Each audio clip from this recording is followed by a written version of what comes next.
Ó, vou compartilhar, tá, Ló? Tá. Vou Certo? desligar minha câmera também, tá? Tá. Bom, Isso aí. tá certo? Direitinho, Carol. Ótimo, É isso ótimo. aí. Bom, Daquele jeitinho. então a loja disse, né? Eu sou professora aqui de dentística, de anatomia dental também. Sou colega da Thaís na anatomia dental. Nós duas somos as responsáveis aqui pela anatomia, né? Igual o Rogério, aí na UF, né? Ele é professor de anatomia dental e escultura também. E ministro, né? Sou professor, ministro aulas na dentística, na clínica e na anatomia já tem 10 anos. Então, faz 10 anos que eu moro aqui no Rio Grande do Sul, né? E aqui eu trago só para vocês um pouquinho, né, do meu lado profissional, para vocês verem, conhecerem um pouquinho, né, da minha trajetória como docente, como eu comecei fazendo mestrado e doutorado em dentística, né, lá em Piracicaba, junto com a Ló estava na pediatria, né, e eu na dentística, e aí no meio desse doutorado, eu fui morar na Espanha, em Granada, para fazer meu doutorado com o professor Manuel Toledano. Conheci o meu marido lá, né, eu tive que ir para a Espanha para conhecer um gaúcho, né, vejam as facetas da vida, né? Eu sempre brincava com a Larissa, que a Larissa, né, de São Paulo, tinha começado a namorar com um gaúcho e tirava sarro dele e tal, e aí a praga, né, a praga caiu para mim também. Eu me apaixonei por um gaúcho na Espanha. E depois que eu terminei o doutorado, nós voltamos a morar lá na Espanha. Eu fiz um pós-doutorado, tive uma bolsa de pós-doutorado, homologuei o meu título na universidade, na Espanha, né, na comunidade europeia, e trabalhei lá como dentista e como professora, né, fui professora na Universidade de Múrcia, e então tive essa experiência também de exercer a clínica, a odontologia na Europa, tá? Chegou uma hora que eu acho que o lado italiano do meu marido bateu assim e ele falou: eu quero voltar para o Brasil porque nossos pais estão envelhecendo, a família e tal. E aí a gente resolveu que iria voltar para o Brasil. E eu fiz o concurso para a Universidade Federal do Rio Grande do Sul e fui aprovada, né, no mesmo concurso que a Thaís. Nós duas entramos praticamente juntas, né?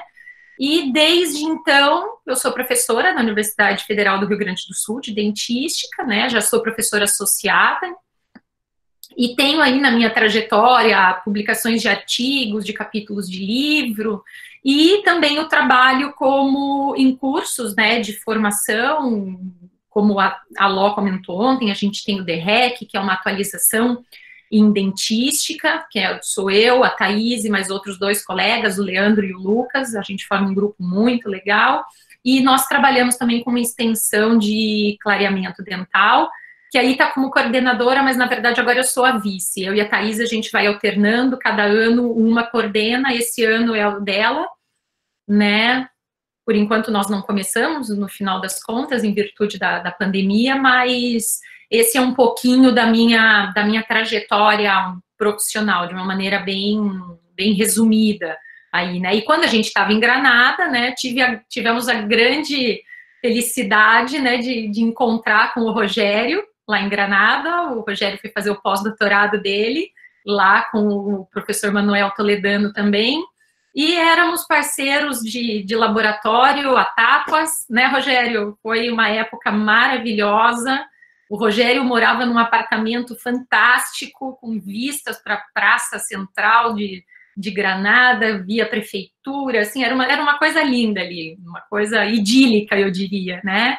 E nós passamos muitos momentos bons ali com ele. É uma pessoa maravilhosa. Sempre que a gente vai para o Rio, a gente se encontra. É uma época inesquecível mesmo, Rogério, né? E são essas amizades aí de que o trabalho nos proporciona e que a gente acaba incorporando para a vida. Então, eu acho que isso é muito legal, é fantástico mesmo. Então, é um prazer, né, poder ter pessoas como vocês no caminho. Eu também sinto muitas saudades, Rogério. Temos que volver a Granada aí para tomar uma tapa, tá, meu amigo? Um beijo grande para ti. E aí eu conversando com a Ló, né, sobre a possibilidade de fazer alguma coisa para trazer para vocês aqui, eu sugeri para ela falar sobre pinos de fibra, que é um tema que a gente trabalha bastante aqui na Universidade Federal do Rio Grande do Sul. Eu tenho algumas linhas de pesquisa com isso, e aí eu sugeri esse tema e a Ló prontamente achou que seria interessante para vocês, né? Aí eu resolvi trazer um pouquinho de conteúdo sobre alguns conceitos, né? Algumas, eu digo dicas, mas na verdade é trazer como se fosse mesmo um bloco para esculpir toda essa questão dos pinos aí, para vocês poderem trabalhar isso quando vocês voltarem para as aulas na faculdade, ou para quem já está quase saindo no consultório. Então, eu achei que esse tema seria interessante para vocês. Eu fiquei um pouco preocupada porque eu vi que tem muitos petianos que estão no início, né? Se eu não me engano, eu vi que tem alguns ali que estão no quarto período. Até a Ângela, tu pode me escrever aqui, me confirma se é verdade isso mesmo. Se tem alguns aqui petianos que não tiveram conteúdo de dentística ainda e tal. Porque talvez, né, como já é uma reconstrução, que, né, dentes tratados endodonticamente, que a gente trabalha com pinos de fibra, pode ser que fique um pouquinho mais árido o tema e tal. Eu vou tentar trazer de uma maneira bem didática para contextualizar mesmo aqueles que estão... Tá, eles são estudiosos. Não, eu sei que petiano é gente que estuda muito, então tive que me preparar aqui até para poder trazer o conteúdo aqui, tá? Então, quando, né, a gente fala de dentes, que a gente vai precisar botar um pino de fibra de vidro, por isso que eu falei, é algo que já remete a um tratamento um pouco mais complexo, porque é um dente que foi tratado endodonticamente, né? E se vocês já tiveram conceitos, aulas, já fizeram clínica de endodontia, é muito importante que vocês tenham na cabeça que o sucesso, né, do tratamento endodôntico ao longo do tempo, ele é determinado pelo tratamento em si, que vocês fazem ali, toda a instrumentação, desinfecção, né, a obturação, ou seja, e aí na radiografia a gente vê isso, né, uma extensão apical e uma densidade de selamento muito boa, mas se a gente fizer tudo isso, e a gente não proporcionar esse elemento dental um efetivo selamento, né, uma blindagem, que é o que a gente chama, um isolamento completo do tratamento endodôntico com a parte coronária ou com o meio bucal, a gente não vai ter sucesso, né? Então é muito importante a parte reabilitadora, né, para que a gente tenha essa questão mesmo endo-restauradora, forme um elo único para proporcionar o sucesso clínico, que é isso que a gente quer para o nosso paciente. E quando a gente fala de um dente tratado endodonticamente, né, sempre vem aquela pergunta, ai, professora, mas será que esse dente, ele é mais fraco, ele está mais debilitado e tal, como é que eu vou, né, devolver isso para ele? Então, eu trago para vocês aqui um trabalho clássico, né, ele já tem anos aí de publicação, mas é um trabalho bem importante, né, onde foram avaliados pré-molares, que são dentes que normalmente têm um comprometimento quando a gente faz tratamento endodôntico, são dentes que ficam mais debilitados e que estão sujeitos, né, até um risco de fratura, e eu vou falar por quê para vocês. Eles pegaram dentes pré-molares, 42 no caso, e aí dividiram. E fizeram avaliação com dentes rígidos, com dentes que só tiveram o preparo, né, ou seja, a abertura coronária, dentes que tiveram o preparo coronário mais a instrumentação, dentes que foram por todo esse processo até a obturação, e dentes onde tinha uma cavidade MOD. Então vejam que foram feitos 5 grupos experimentais aí, e aí eles aplicaram uma força, então imagina que aqui, né, a face oclusal do premolar, e aí foi aplicada uma carga na face oclusal de 37 newtons, né, por 3 segundos, e eles avaliaram a resistência à fratura desses dentes. E olha só o que eles encontraram, gente. Eles viram que o tratamento endodôntico reduz vamos dizer, a resistência à fratura dos dentes em 5%. É pouco, né? E aí, olha que incrível, o que acaba com a resistência à fratura dos elementos dentais, na verdade, não é o tratamento endodôntico, mas é a perda das estruturas de reforço. Então, uma cavidade MOD vai reduzir em mais de 63% a resistência à fratura.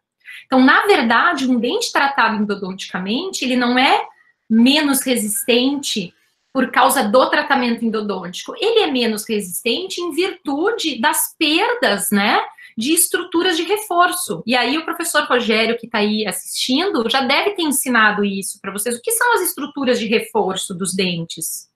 São as cristas marginais, são as pontes de esmalte, né? As cúspides, ou seja, são áreas onde a gente tem uma concentração, ponta de cúspide, né?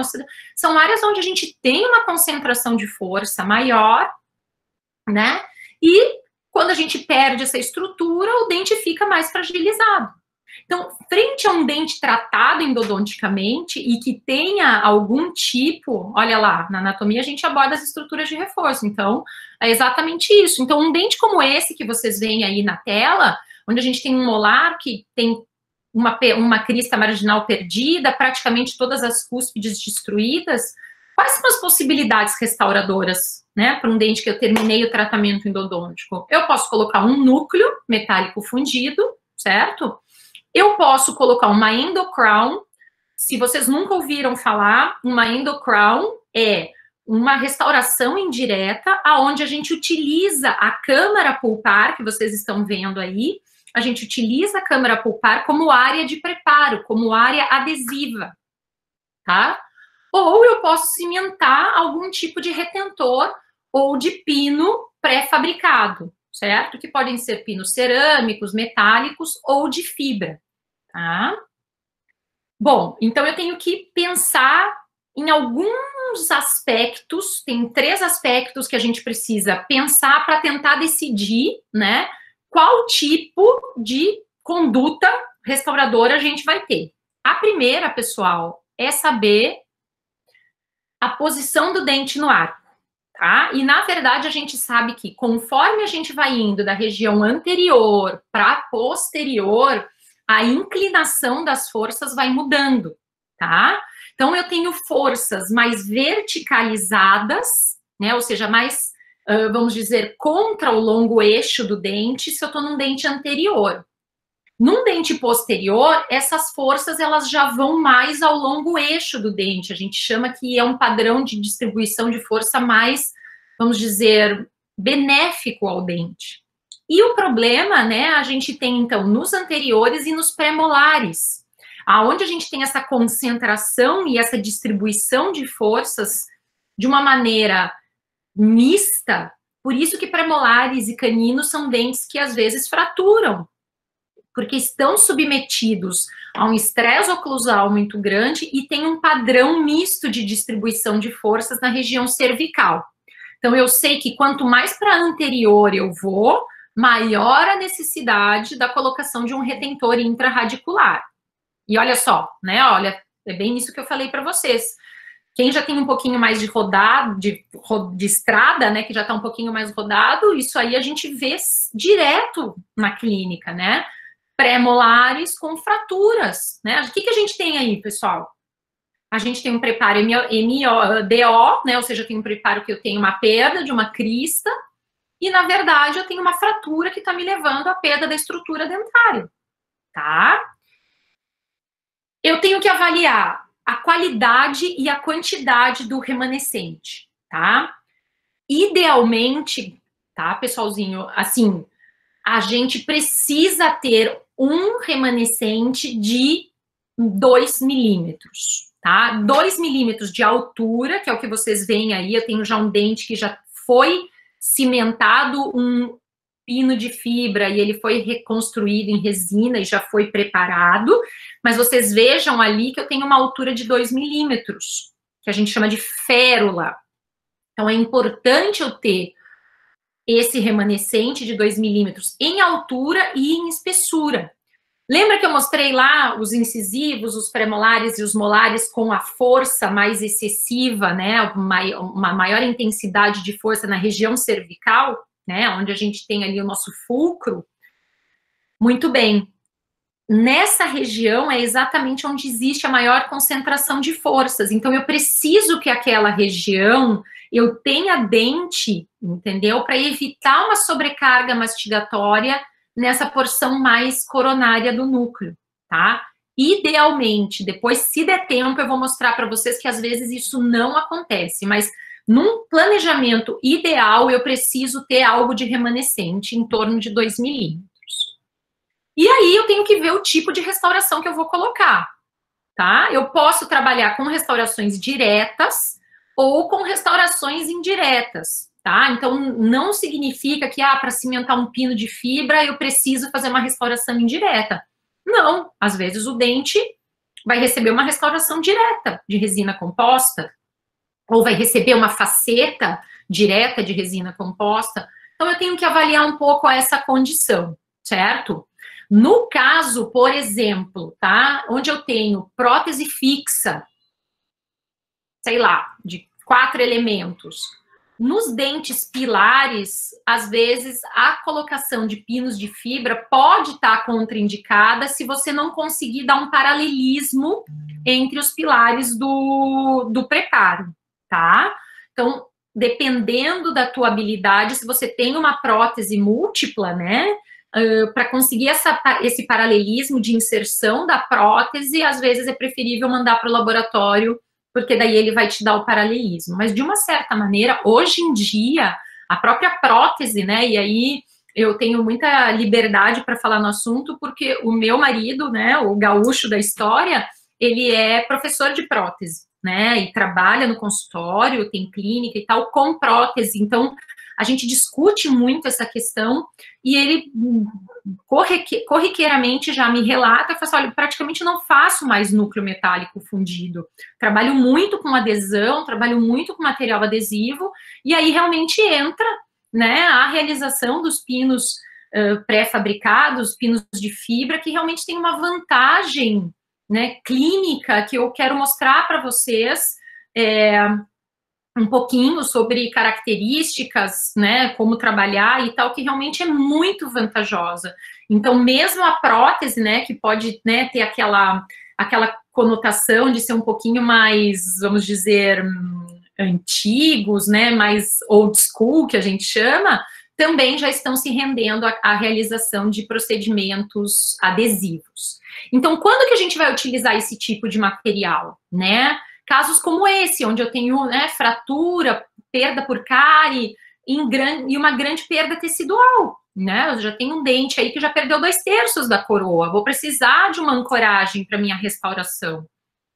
Casos como esse daqui, lesões cariosas extensas, né? Eu tenho um premolar que precisa de tratamento endodôntico, mas depois que eu fizer toda a remoção de tecido cariado, né, de esmalte sem suporte, eu vou precisar de uma ancoragem para restauração. Então, nesses casos, o pino está muito bem indicado, tá? Dentes anteriores com alteração de cor, tá? Nós temos aqui 2 facetas de resina que estão insatisfatórias, né? Não tão legais. E precisamos fazer a correção dessas facetas e a gente também tem uma discrepância aí, a gente tem esse problema do diastema que a gente pode corrigir, né? Então, nesses casos, dentes anteriores com alteração de cor e casos como esse, facetas em dentes escurecidos, onde a gente tem o tratamento endodôntico, é indicada a realização de pino de fibra, tá? Outro caso bem comum, fratura, tá? Então, pacientes jovens, né, principalmente os meninos, os guris aí, eu morro de medo dos meus meninos terem uma fratura, né? Inclusive, o meu do meio, que ainda tem só dentição decídua, eu já tenho um com um tratamento endodôntico no 51 e com uma fratura também de ângulo e tal, porque realmente, hoje em dia, né, os pacientes não têm tanta cárie, né, pacientes que são mais controlados e tal, mas a gente tem muito com crianças e adolescentes riscos como esse, onde a gente pode realizar restaurações diretas ou indiretas, dependendo do caso, né? Cáries extensas, né? É incrível como um paciente pode chegar nesse nível aqui, né, com uma lesão de cárie tão importante num dente anterior, com um comprometimento estético bem importante, e a gente vê também né, uma necessidade de uma ancoragem, de uma restauração direta ou indireta. Nesse caso, muito provavelmente uma restauração indireta, do tipo coroa total.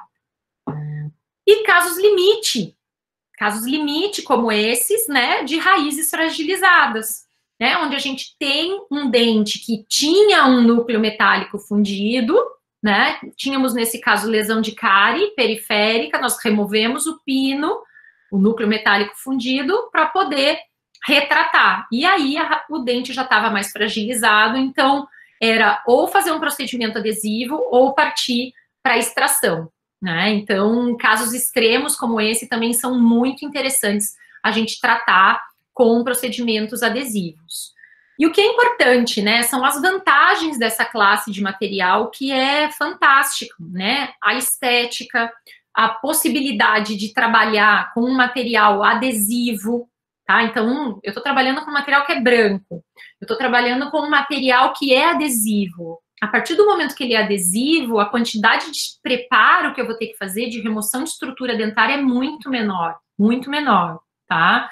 Então, e trabalhar com um material que tem propriedades mecânicas muito similares ao do dente, Então, também eu estou trabalhando com um corpo, né, que vai quase funcionar como um corpo único, né? E eu vou mostrar para vocês um pouquinho sobre isso um pouquinho mais para frente, tá? Então, além dessas vantagens, né, tem dois pontos que são extremamente importantes quando a gente, vamos dizer, trabalha com esses materiais, que é a função de retenção, certo? Então, além dessas vantagens, para que servem esses pinos, tá? Eles vão servir para reter o material restaurador na porção coronária. Então, função, retenção, e a outra função, reforço do remanescente, tá? Essa foto aí é da professora Larissa, né? Eu dei essa aula há faz pouco tempo, para o pessoal da USP Ribeirão, e aí ela estava assistindo e ela falou, a árvore do meu pai, né? E essa foto aí, da época da pós-graduação, que a gente se trocava aula e tal, como nunca tinha nome de nada, eu não sabia que essa foto era do quintal da casa do pai dela, aonde tinha aqui um reforço do remanescente, e ele fez aí um reforço da árvore e tal, fez colocou uma estaca, uma viga ali para reforçar e tal, e eu acho que esse slide é muito interessante, porque realmente, além então da função de retenção do material restaurador, eu vou ter a função de reforçar o remanescente, ou seja, devolver resistência ao remanescente. Isso é muito importante, gente. E isso nenhum material metálico vai conseguir proporcionar para vocês. É muito importante que vocês saibam isso, tá? Por que nenhum material metálico vai conseguir proporcionar isso para vocês? Por causa desse amiguinho nosso aqui, chamado módulo de elasticidade, tá? Materiais metálicos ou cerâmicos, eles têm um módulo de elasticidade altíssimo, em torno de 120 gigapascais. Agora, deem uma olhada aí no slide, o quanto que a gente tem de módulo de elasticidade da fibra de vidro e da dentina. É muito próximo, então de 21 para 18, ou seja, são materiais que conversam entre si, que apresentam uma capacidade de absorção e dissipação de forças parecido, que vai funcionar quase como um corpo único. Então, essa proximidade de módulo de elasticidade vai evitar casos como isso aqui. Observem esse caso, aonde a gente tem um dente que apresentava, né, um núcleo metálico fundido e eu tenho duas linhas de fratura. Por quê? Porque o metal tem um módulo muito alto, ele recebe a força e logo transmite para o dente.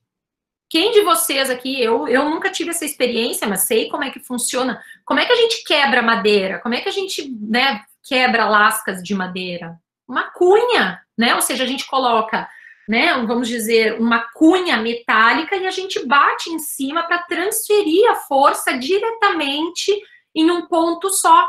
É exatamente isso que acontece com pinos metálicos. Eles funcionam como uma cunha que levam à fratura dental. Então, por isso que praticamente a gente não trabalha mais com esse tipo de material metálico, porque a fibra vai se flexionar e distribuir as forças de uma maneira muito mais uniforme. Lógico, elas têm um módulo de elasticidade muito parecido. Eu estou trabalhando com material adesivo, eu não estou removendo estrutura dentária, entendeu? Então, isso vai permitir com que a gente realmente consiga trabalhar com um material muito mais mimético em termos mecânicos para os nossos dentes tratados endodonticamente, tá? E aí, do que se conforma, né? Qual que é a formação? Como é que funciona? Como é que é esse pino, esses pinos? A gente vê aí, olha, o que são as fibras do vidro, né? Um pino de fibra de vidro. Nada mais é do que fibras de vidro envoltas por uma matriz do tipo epóxi ou do tipo BGMA. E o que é o BGMA? Vamos lembrar lá, materiais dentários, eu tenho certeza que vocês já tiveram. O BGMA é a matriz orgânica da resina. Então, veja que além de ser um material que tem capacidade, né, mecânica muito similar à da dentina, eu ainda tenho um material que tem BGMA na composição, e que também vai conversar muito bem com os materiais adesivos. Então, aqui eu trago para vocês uma microscopia eletrônica de varredura, que vocês conseguem entender direitinho como é que se conforma, como é que se configura um pino de fibra de vidro, né? Então, eu tenho essas fibras dispostas paralelamente e no meio disso eu tenho uma rede, né, de matriz epóxi ou de matriz de BGMA, tá? E aqui, num corte transversal, a gente consegue ver cada bolinha dessa é uma fibra. Então, veja que ela se dispõe realmente de uma maneira muito, vamos dizer, paralela, e é disso que elas são feitos, que eles são feitos, tá? Então, olha lá, já falei para vocês as vantagens, né? Módulo de elasticidade similar ao dente, eles são mais radiolúcidos, apresentam adesividade, estética e o custo-benefício, que é muito melhor mesmo. Eu vou acender a luz aqui, porque abaixou a luz aqui agora, e eu acho que daí eu vou ficar meio escura aqui, mas enquanto isso eu vou falando, tá? Então, pessoal, é isso que a gente, né, essas características que a gente julga que é muito importante, e tem outras também que eu queria mostrar para vocês aqui, né? Como, por exemplo, a translucidez. É um material translúcido? É um material translúcido e que vai ter que vai me proporcionar uma coisa muito boa, que é a condutividade de luz. E a condutividade de luz, ela me interessa muito por quê? Porque como eu vou trabalhar com um material adesivo, eu vou ter que utilizar lâmpada fotopolimerizadora. E a partir do momento que eu trabalho com uma lâmpada fotopolimerizadora, deixa eu subir a luz aqui, tá? A partir do momento que eu trabalho com uma lâmpada fotopolimerizadora, eu vou precisar que essa luz atravesse esse material para chegar na parte mais apical, tá?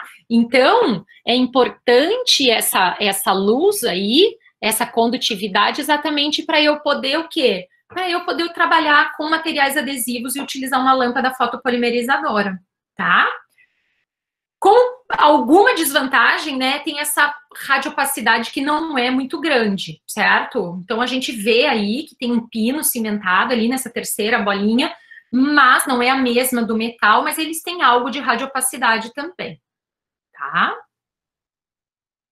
Com relação à forma, a gente tem vários tipos de pinos, né? Então, a gente tem pinos cilíndricos, que são esse primeiro que vocês veem aí à esquerda. Qual que é o problema deles? Né? A gente tem um desgaste excessivo, tá? Na parte mais apical, né? Para poder formar esse ombro, que não é muito anatômico, porque, na verdade, a gente tem um formato, como que é o formato do conduto radicular? Ele tem um formato cônico, tá? Então, eu tenho pinos cilíndricos, que são paralelos entre si.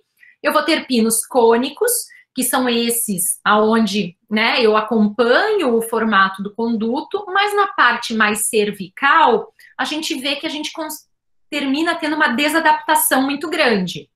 Eu tenho pinos de dupla conicidade, que são os que nos interessam, que são os realmente que têm a melhor aplicabilidade, porque eles são muito anatômicos. Na parte apical, ele é bem cônico, ele tem uma conicidade menor. E na parte mais cervical, ele tem uma conicidade maior. Então, anatomicamente, ele consegue, né, fazer com que eu consiga um resultado melhor. E eu tenho também pinos do tipo acessórios, que é a mesma coisa que os pinos que vocês usam, por exemplo, né, fazendo uma analogia com o tratamento endodôntico. Né? A gente tem o cone mestre ali de gutapersa e a gente tem os cones acessórios. Nesse caso aqui é a mesma coisa, eu vou ter um pino principal, no caso, e esses pinos acessórios são bem fininhos, que eu posso colocar também. Pessoal, se vocês tiverem alguma dúvida, qualquer coisa que vocês quiserem perguntar, podem colocar aqui no chat, aqui, que daí eu consigo enxergar, tá? Podem mandar perguntas. Olha só, como é importante eu ter adaptação no terço cervical, né? Então, o meu pino, como ele já é pré-fabricado, ele não é individualizado como um núcleo metálico que a gente molda, né, com resina acrílica, é importante eu ter um pino que tenha a melhor adaptação possível em todo o conduto, e principalmente no terço cervical, tá? Esse caso que está mais à esquerda de vocês, ele tem uma desadaptação muito grande, ele vai ter uma linha de cimento muito grande que não nos interessa. Já na direita, a gente já tem um caso mais acessível, tá? Então, olha só, aqui eu trago uma pequena, né, sequência clínica de cimentação, a gente tem todas essas etapas para cumprir, só que antes de fazer a cimentação, eu vou ter que planejar que pino que eu vou colocar e como que eu vou colocar esse pino, né? Então, essas duas primeiras etapas, esses dois primeiros dentes aí de preparo e de prova, vou conversar um pouquinho com vocês agora, né? Ou seja, como que eu vou planejar a colocação de um pino pré-fabricado, tá? Então, olhem lá. Primeira regra. Oi, Jonas. Olha lá, o pessoal da URGS aqui também. Oi, já tô saindo, não vou falar, só vim dar um oi, vou ficar assistindo você. Já falou. Então, olha só, eu tenho, então, a primeira regra, tá? Eu tenho que ter um remanescente de 3 a 5 milímetros de material obturador, tá? Conselho da Carol, 5 milímetros, tá, pessoal? Menos do que isso já começa a ficar temerário, porque dependendo da anatomia apical, eu posso ter canais, né, acessórios que podem perder o vedamento, tá? Então, 5 milímetros de material obturador endodôntico é interessante a gente manter. Então, deixo aqui para vocês. Segunda regra, eu tenho que procurar ter uma relação, tá, de 1 para 1. Isso aí, veja que é bem parecido com os núcleos metálicos, tá? Isso não muda muito. Então, quanto mais comprimento radicular, eu vou ter que ter mais comprimento na coroa, tá? Então, manter essa relação de 1 para 1, para eu também poder ter uma área adesiva grande. Mais estabilidade, melhor retenção, né? E, obviamente, uma distribuição de forças do dente mais favorável. Terceira regra, eu tenho que ter a extensão do pino, tá? Pelo menos na metade do comprimento da raiz, que está suportada por osso, né? E isso é uma regra que é dos núcleos metálicos fundidos, mas que às vezes a gente não consegue cumprir com os pinos de fibra em casos de dentes tratados endodonticamente, onde a gente tem problema de doença periodontal, tá? Então, para núcleo metálico fundido, essa lei é imperativa, porque senão o dente vai fraturar. Para núcleo metálico, para pino de fibra, já dá para dar uma, vamos dizer, amolecida nesse quesito. Desgaste mínimo é a quarta regra, tá? Então, eu tenho que procurar ter o mínimo desgaste durante o preparo, tá? Para eu ser o quê? O mais conservador possível, né? Eu tenho que desgastar só o necessário para permitir a inserção e colocação do pino. Por isso que é legal a gente trabalhar com esses pinos de dupla conicidade. Se eu trabalho com pino cônico, com pino cilíndrico, eu vou terminar tendo um desgaste mais excessivo na região mais apical.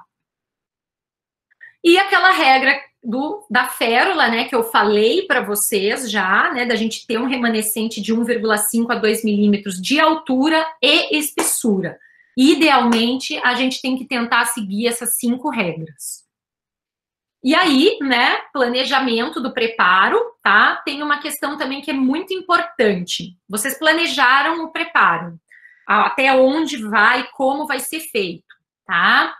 Quando vocês vão escolher, depois eu vou mostrar e tal, a gente tem uma régua de acetato, né, transparente, que a gente coloca na radiografia periapical no negatoscópio para poder medir.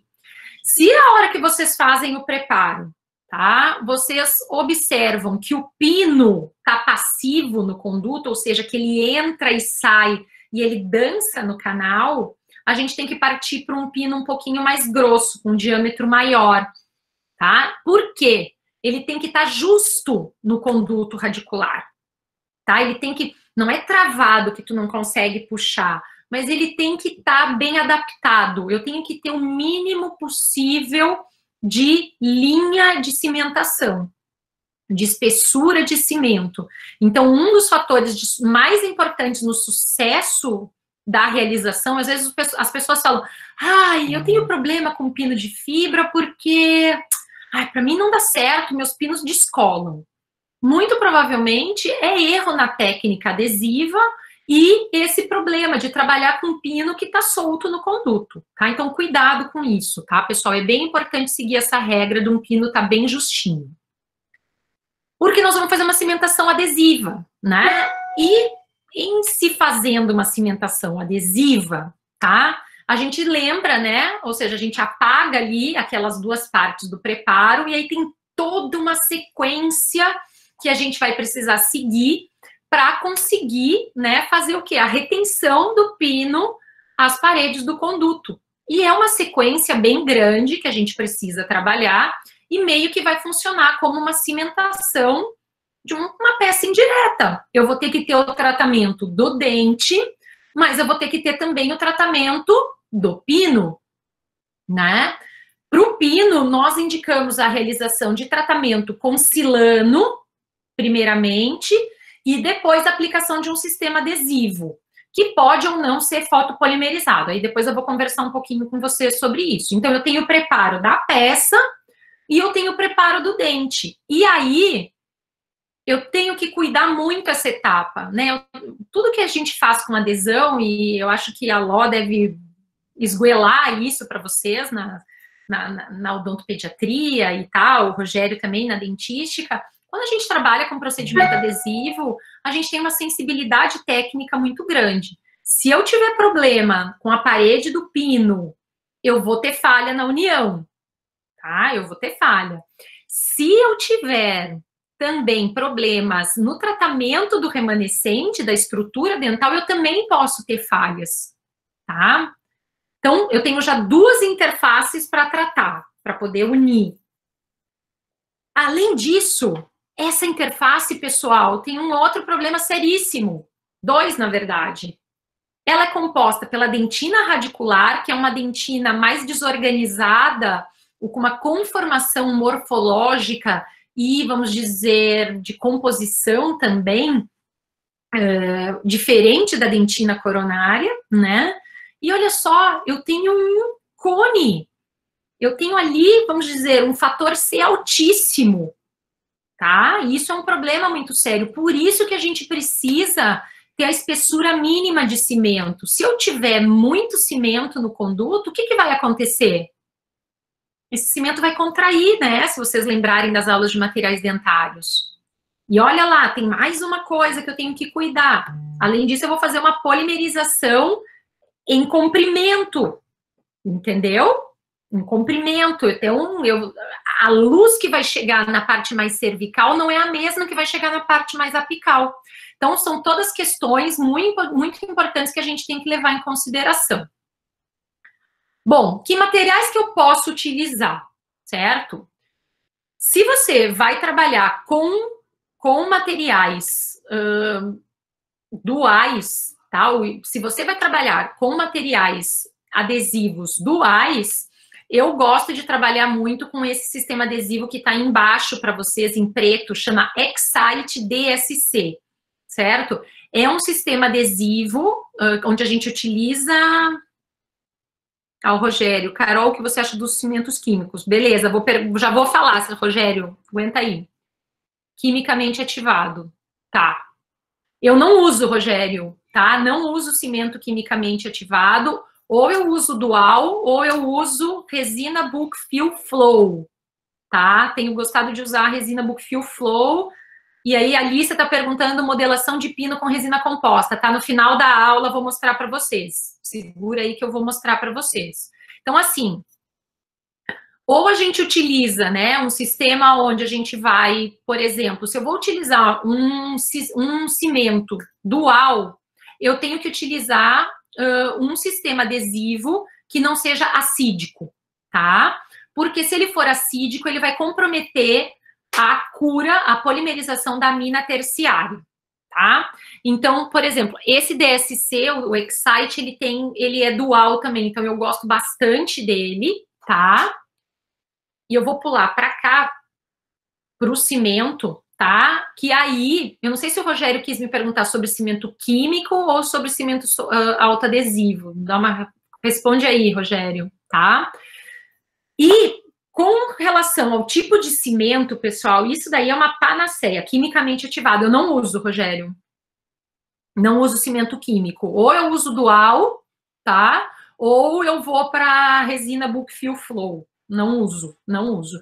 Então, assim, os materiais que a gente mais utiliza, né, é o All-100 Core, que é um cimento resinoso dual, o Relyec, que é da FGM, o Relyec Arc, que é da 3M, tá? Ou o outro material que a gente utiliza bastante aqui na URGS é o U200, tá? Porque quando a gente fala de cimento, pessoal, e assim, ó, eu daria para dar uma aula só sobre isso. Quando a gente fala de cimento, o que acontece? Uma coisa é como ele polimeriza. Outra coisa é como ele gruda. Vamos falar de uma maneira bem simples, assim. Então, ou como ele polimeriza, ou como ele toma presa, tá? Como ele polimeriza? Ele pode ser de foto, dual ou químico, que foi isso que o professor Rogério comentou. O químico eu não uso, particularmente não uso. Então, ou eu posso usar um dual ou um resinoso.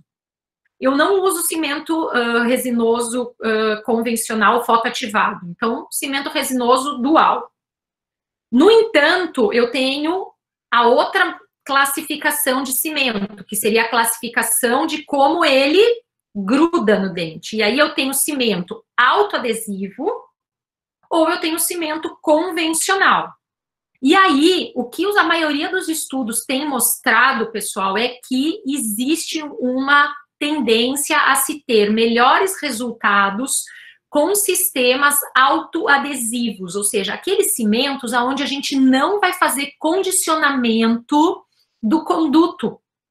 Eu não vou precisar aplicar ácido, eu não vou precisar aplicar adesivo, ó, aí alguém está falando do 200, exatamente.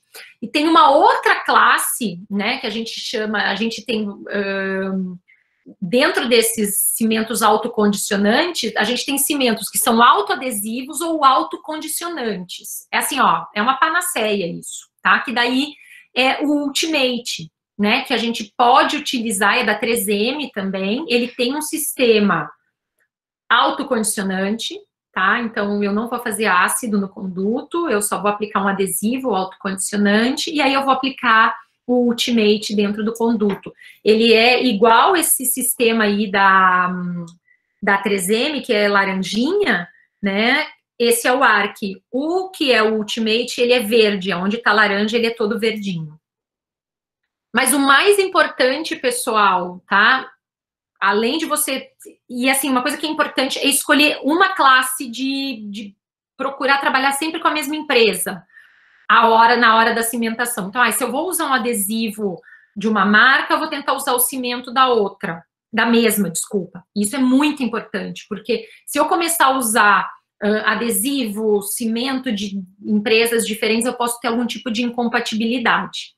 E, além disso, uma coisa que é fundamental para quem trabalha com procedimento adesivo é ter um bom fotopolimerizador. Gente, assim, ó, isso é fundamental.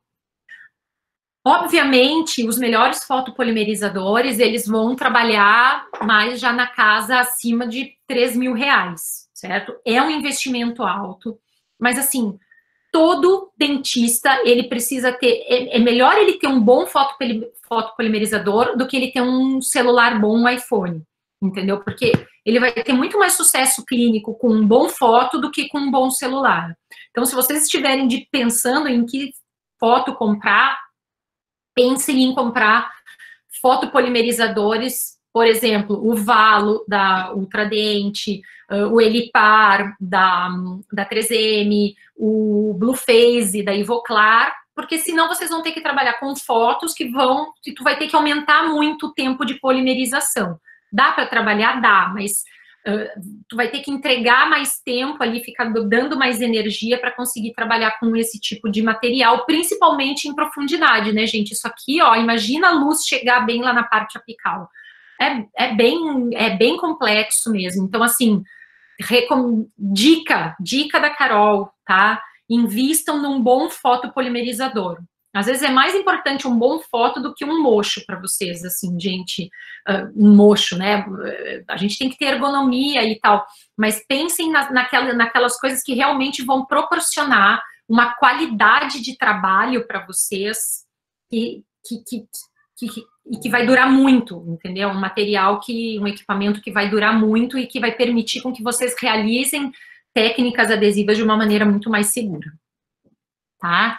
Bom, Rogério, eu não sei se tu tá me assistindo aí ou não, ó, mas isso aqui, ó, para ti, tá? Isso aí é em Granada, onde nós moramos ali, é a Alhambra, é patrimônio histórico da humanidade, é um palácio árabe que começou-se a construir no século IV. Para mim, essa visão é uma das visões mais lindas do mundo, é um lugar maravilhoso, que eu gosto muito e sempre coloco foto de Granada nas minhas aulas. Então, eu quis trazer um caso para vocês, para exemplificar um pouquinho como é que a gente pode trabalhar com pinos, tá, pessoal?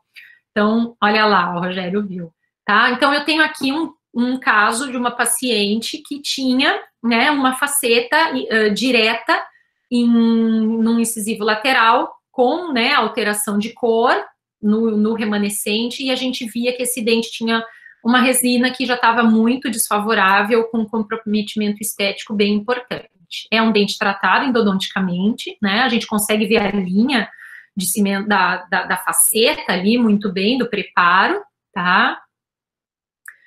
Bom, procedimento adesivo sempre sob isolamento absoluto, tá, pessoal? Condição sine qua non para fazer procedimento adesivo para cimentar pino com isolamento absoluto. E, ó, dá para ver bem aí, já está isolado, preparinho para faceta.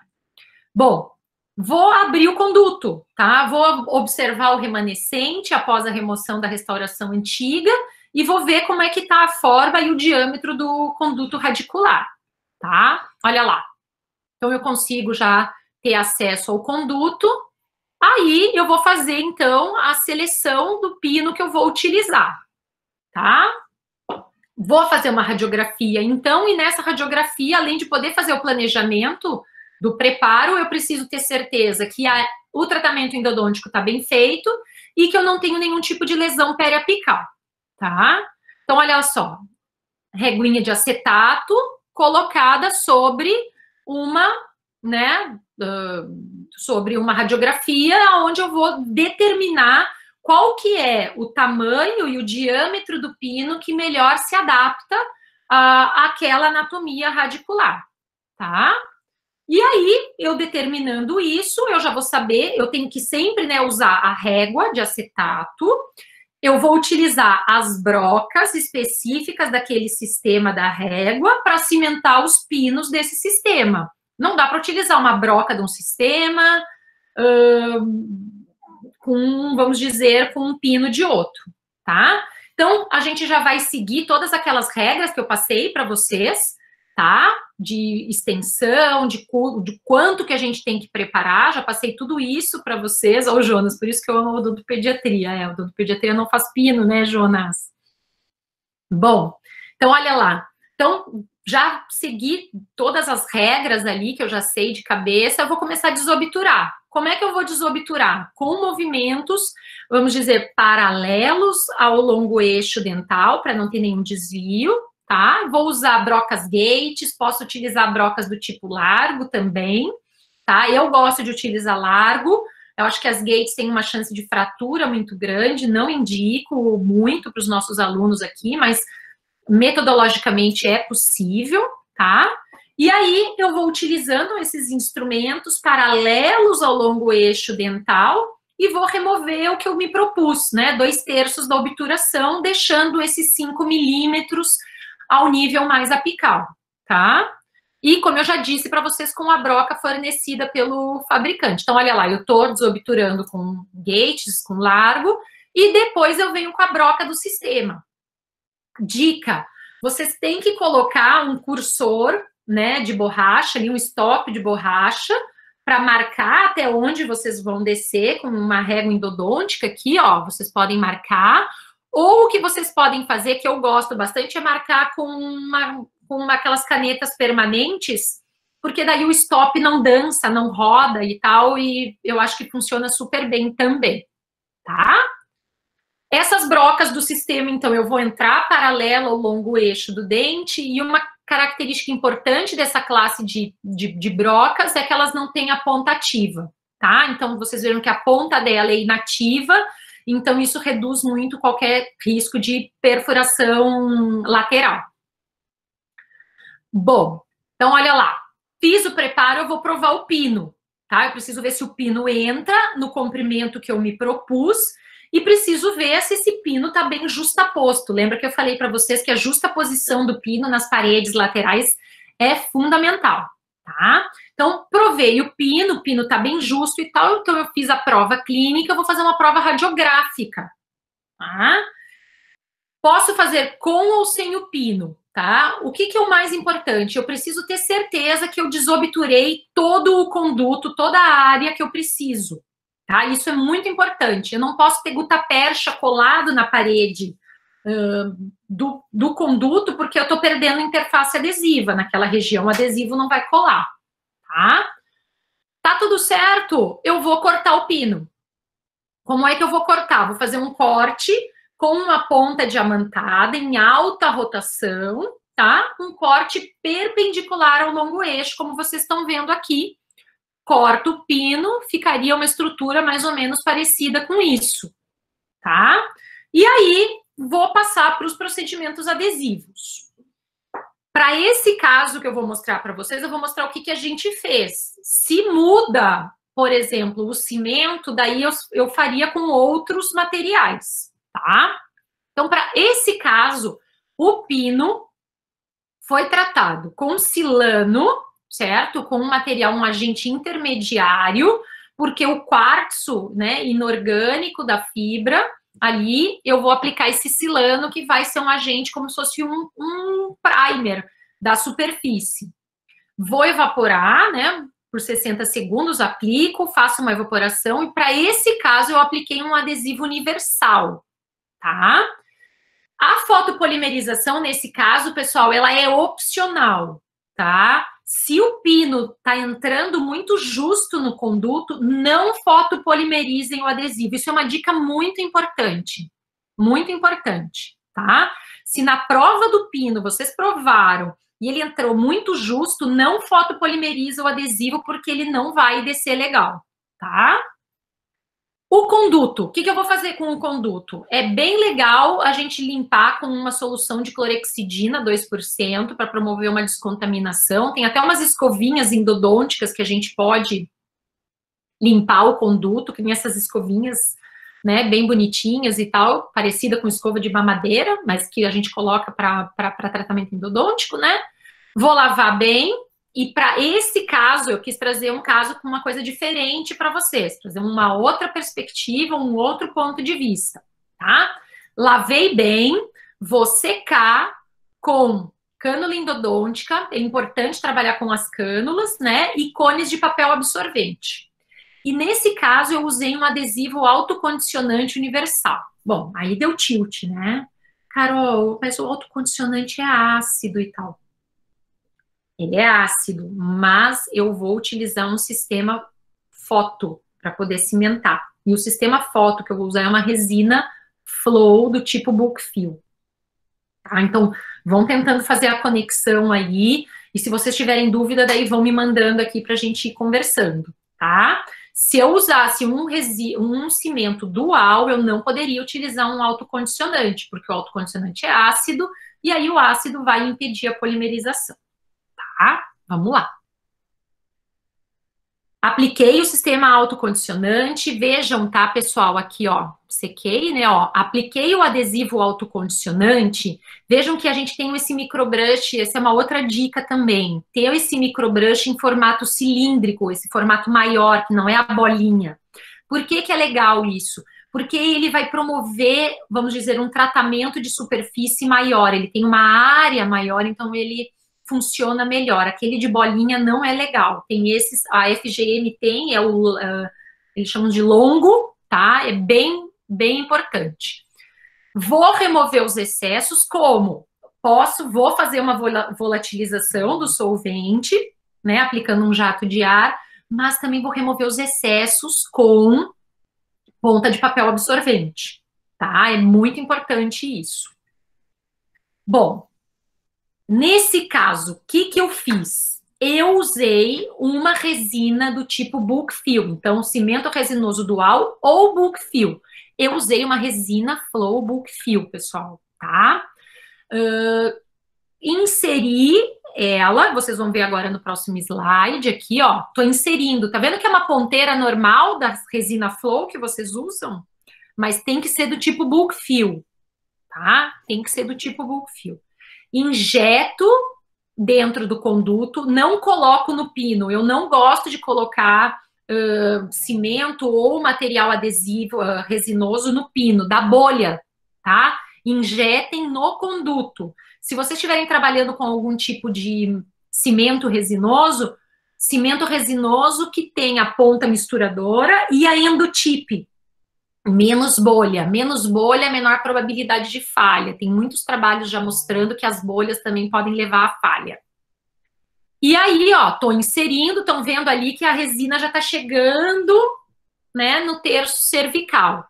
E eu venho com o pino, que já tinha sido cortado, já tinha sido tratado, e cimento ele no conduto, tá? Então, estou fazendo a cimentação, vou com a pinça, levo ele em posição, vocês vejam que vai ter um extravasamento de material, eu vou limpar e vou vir com um bom fotopolimerizador, um fotopolimerizador de qualidade, que entrega uma energia grande, mais de 1000 miliwatts por centímetro quadrado, e vou fotopolimerizar no mínimo 40 segundos por oclusal, né, ou por palatina, nesse caso, e vou ainda aplicar mais complementarmente, mais 40, um pouco mais por mesial e um pouco mais por distal. Ou seja, aumentar bastante o tempo de fotopolimerização para permitir que a luz vá até a parte mais apical. E aí, na face palatina, como eu já fiz a cimentação, eu vou fechar com resina composta, para esse caso, certo? Fechando aqui com uma resina composta convencional, uma resina composta microhíbrida, nanohíbrida, nanoparticulada, qualquer uma dessas é possível, certo? A gente fecha a face palatina e está cimentado o pino. A partir daí, eu vou substituir, né? Lembram que que esse dente tinha uma restauração, né? Uma faceta de resina indireta que estava desfavorável. E aqui foi feita a cimentação de uma Emax, tá? De uma lâmina nova. E aí a gente tem um resultado estético muito mais favorável, né? Sem ter o comprometimento mecânico, ou seja, é um dente que tem um desgaste vestibular, tem um acesso endodôntico, mas eu cimentei um material que vai dar o quê? Que vai dar retenção para esse meu material restaurador, e o mais importante nesse caso, está devolvendo resistência mecânica, tá? E aqui o caso finalizado. Eu não sabia se ia dar tempo ou não, pessoal, e até eu deixei oculto aqui. Deixa eu ver se eu acho. Teve uma guria aí que perguntou sobre reembasamento de pino, de fibra. Eu posso seguir lá um pouquinho mais? Me dá um alô aí, se eu posso seguir ou não. Posso. Tá. Então tá. Esse caso aqui eu vou mostrar para vocês, então, que é um caso, e ó, pessoal, é caso que a gente fez na faculdade, é caso realizado por aluno, tá? Então, para vocês verem que é perfeitamente aceitável deixa, professora. Então, assim, vamos ver aqui como é que funciona isso. Lembra que eu mostrei para vocês ali nas indicações de raízes fragilizadas, tá? Era esse caso aqui, tá? Então, um paciente que estava, né, com uma série, vários dentes com comprometimento, ia ter que fazer um trabalho de prótese grande, né, tinha outras perdas, e a gente começou a tentar, junto com a endo, com a prótese ali, com a dentística, tentar chegar num consenso de tentar otimizar o tratamento, né, de uma maneira torná-lo mais simples, sem perder qualidade. E essa chave é fundamental nos dias de hoje, né? Nessa época de pandemia, para quem está no consultório, a gente precisa ser o mais efetivo possível, no menor número de consultas possíveis, isso é muito importante. Então, olha lá, vamos ver aqui. Então, é essa foto, a gente consegue ver que era um dente que já tinha tido um núcleo metálico fundido, tinha cárie, né? E aí a gente viu, através da radiografia, que tinha uma lesão e fizemos o tratamento endodôntico, né?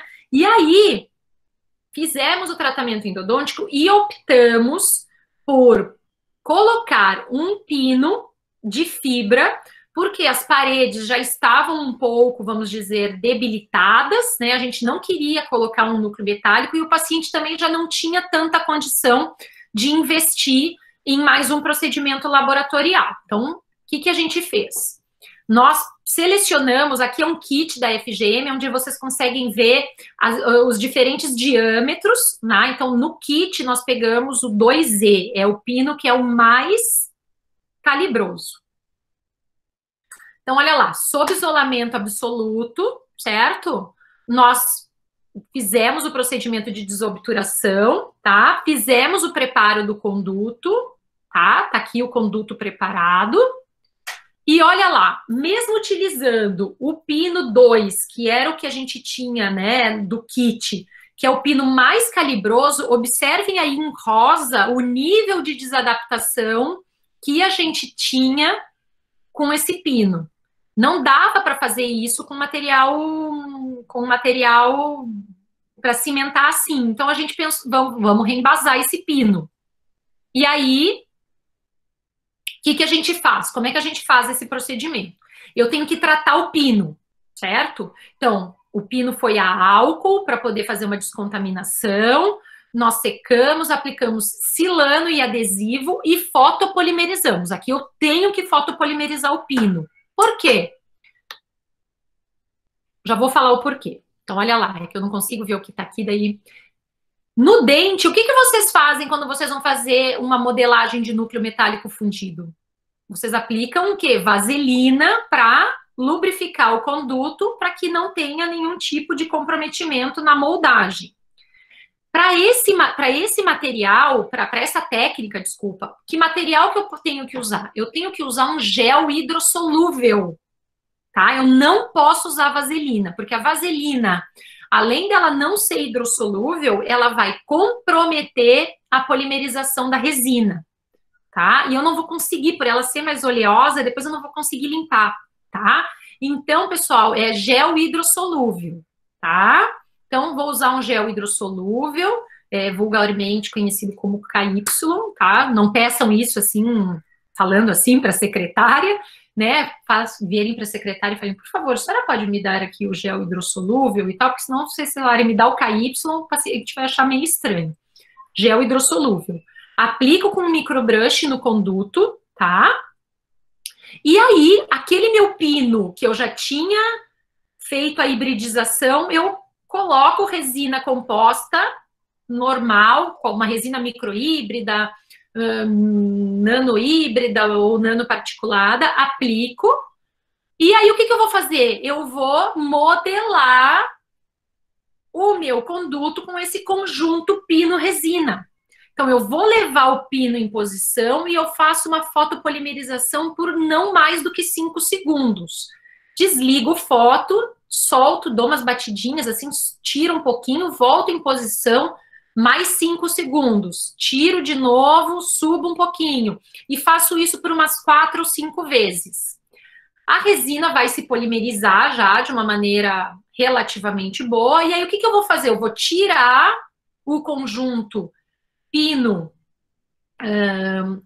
pino resina do conduto e vou fazer a fotopolimerização fora de boca. Simples, vou fazer a fotopolimerização fora de boca, vou complementar. Então, na verdade, o que eu tenho agora? Um pino, um conjunto pino-resina individualizado para aquele elemento dental. A mesma coisa que vocês fazem com a resina acrílica para o núcleo metálico fundido, a gente faz com pino de fibra e resina composta, com todas as vantagens que os materiais adesivos nos proporcionam. Muito bem, nesse caso, terminei, fiz toda a modelagem, fotopolimerizei, vou preparar o conduto, então o dente a gente lava, remove todo o gel hidrossolúvel, fazemos o procedimento adesivo no dente e no pino, certo? E no pino, então olha lá, estou aplicando sobre o pino, né? Limpei o pino também, posso aplicar, limpar toda essa superfície com álcool, né? Posso aplicar um ácido fosfórico para desengordurar, para limpar, e aí eu vou aplicar um adesivo, e aí, pessoal, eu não polimerizo nada. Porque se eu polimerizar dentro do conduto o adesivo, e se eu polimerizar no pino, aí já tratado, né, já modelado, a hora que eu colocar não vai entrar. E outra dica importante, marquem a face vestibular para vocês saberem o eixo de inserção. Cimento pino, olha lá, injetei um cimento resinoso dual, tá? Levei o pino anatômico em posição, vai ter um extravasamento, eu limpo esse extravasamento e aí eu tenho o conjunto todo cimentado na estrutura dentária, tá? Olha lá, fotopolimerizei e nesse caso, por já ser uma consulta muito longa, porque o que a gente fez? A gente retratou o conduto, retratamos a endo e na mesma sessão a gente já cimentou o pino. Foi muito interessante. O paciente chegou na faculdade só, vamos dizer, né, com o remanescente, e ele foi embora com o tratamento endodôntico realizado e o pino cimentado, ou seja, com o tratamento endodôntico já estava blindado, tá? Então, nesse caso, a gente fez uma restauração direta, fizemos um bloco de resina aí, lembrando de uma maneira muito rápida e rudimentar um incisivo lateral, porque a consulta já tinha sido muito longa e já estava todo mundo muito cansado, mas para o paciente já foi fantástico. E aí ele voltou na próxima consulta para poder fazer o preparo desse dente para uma coroa total. E da mesma maneira ia ser realizado no incisivo central também, certo? Uma pergunta que fica, né? Esse tipo de tratamento, ele dura? Ele vale a pena? Ele é longevo? Ele tem longevidade para o meu paciente? Né? Porque a gente tem muitos estudos com núcleos metálicos fundidos, mas com pinos de fibra eles são um pouco mais escassos. E esse trabalho do grupo do professor Ferrari, que é um dos maiores investigadores de pesquisadores de pinos de fibra, ele é um trabalho que avaliou praticamente 1000 pinos de fibra. É um trabalho clínico, tá? Eles seguiram esses dentes de 7 a 11 anos. E o que eles observaram? Desses 985 pinos que eles avaliaram, né? 79 falharam. Olha lá, Manolo, vivi as turras com o Toledano, é verdade. Eu tive a oportunidade de trabalhar com o professor Ferrari e era uma relação de amor e ódio, assim, uma coisa fantástica. Imagina, um italiano com um espanhol, né? Uma mistura bombástica. Bom, o que eles observaram? Que, na verdade, desses 79 casos que falharam, entendeu? 39 falharam, ou seja, mais da metade das falhas não era por problema, vamos dizer, mecânico, era problema endodôntico, ou seja, o problema era o tratamento endodôntico em si. Lesão, né, dor periapical, algum problema assim. Uma fratura de raiz, um pino fraturado, 17 descolamentos de coroa e 21 descolamentos de pino. Então, se a gente for avaliar os motivos de falha, o que a gente vê? Que, na verdade, somente um pino teve uma fratura irreparável, que foi aquela ali que teve a fratura de raiz, porque quando a gente tem uma fratura de raiz, a gente perde o elemento dental. Todas as outras eram reparáveis.